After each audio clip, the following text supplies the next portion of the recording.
11واں سپارہ سورہ توبہ کی آیت نمبر 118۔ اللہ رب العزت کا فرمان عالی شان ہے وَعَلَى الثَّلَاثَةِ الَّذِينَ خُلِّفُوا، اور ان تین پر جو موقوف رکھے گئے تھے، حَتَّى إِذَا ضَاقَتْ عَلَيْهِمُ الْأَرْضُ، یہاں تک کہ جب زمین اتنی وسیع ہو کر ان پر تنگ ہو گئی، وَضَاقَتْ عَلَيْهِمْ أَنفُسُهُمْ، اور وہ اپنی جان سے تنگ آئے، وَظَنُّوا أَن لَّا مَلْجَأَ مِنَ اللَّهِ إِلَّا إِلَيْهِ، اور انہیں یقین ہوا کہ اللہ سے پناہ نہیں مگر اسی کے پاس۔ ثُمَّ تَابَ عَلَيْهِمْ لِيَتُوبُوا، پھر ان کی توبہ قبول کی کہ تائب رہیں۔ إِنَّ اللَّهَ هُوَ التَّوَّابُ الرَّحِيمُ، بے شک اللہ ہی توبہ قبول کرنے والا مہربان ہے۔ غزوہ تبوک میں جو 10 صحابہ پیچھے رہ گئے تھے،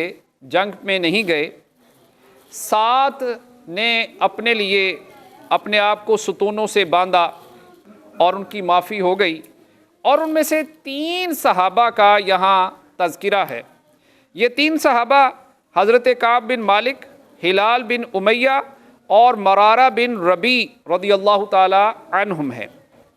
ان کا ذکر جو ہے سورہ توبہ کی آیت نمبر 106 میں بھی آ چکا ہے، اور اللہ کے حکم کی وجہ سے کچھ دوسروں کو مؤخر کر دیا گیا، یہ 3 اس میں شامل ہیں۔ یہ سب انصاری تھے۔ رسول کریم صلی اللہ تعالی علیہ وآلہ وسلم نے غزوہ تبوک سے واپس ہو کر ان سے جہاد میں حاضر نہ ہونے کی وجہ دریافت فرمائی اور فرمایا، ٹھہرو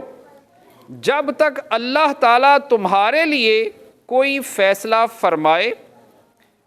اور مسلمانوں کو ان لوگوں سے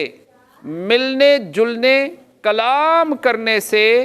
ممانعت فرما دی، حتیٰ کہ ان کے رشتہ داروں اور دوستوں نے ان سے کلام ترک کر دیا،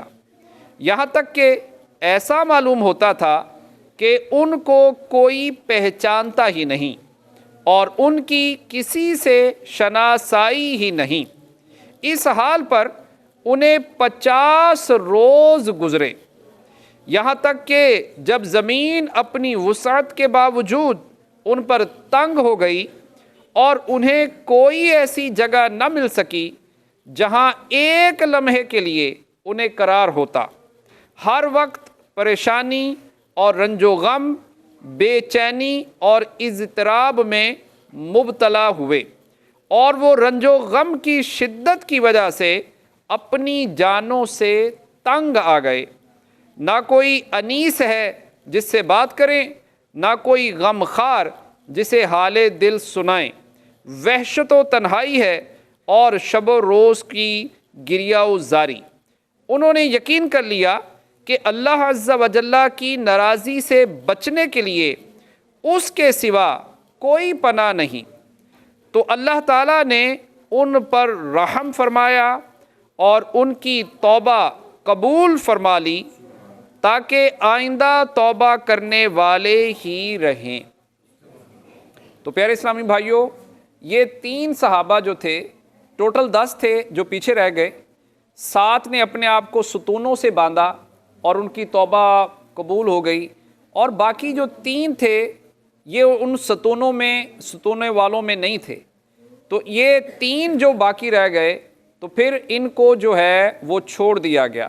اور 50 دن تک یہ اللہ پاک سے معافی مانگتے رہے، اور یوں کیا ہوا کہ پھر ان کے بارے میں یہ آیت مبارکہ یہ نازل ہوئی اور پھر ان کی توبہ قبول ہو گئی۔ تو اللہ پاک کی بارگاہ میں دعا ہے کہ اللہ پاک ہمیں بھی سچے دل سے توبہ کرنے والا بنا. آمین آمین آمین بجاہ خاتم النبیین صلی اللہ تعالی علیہ وآلہ وسلم اجمعین.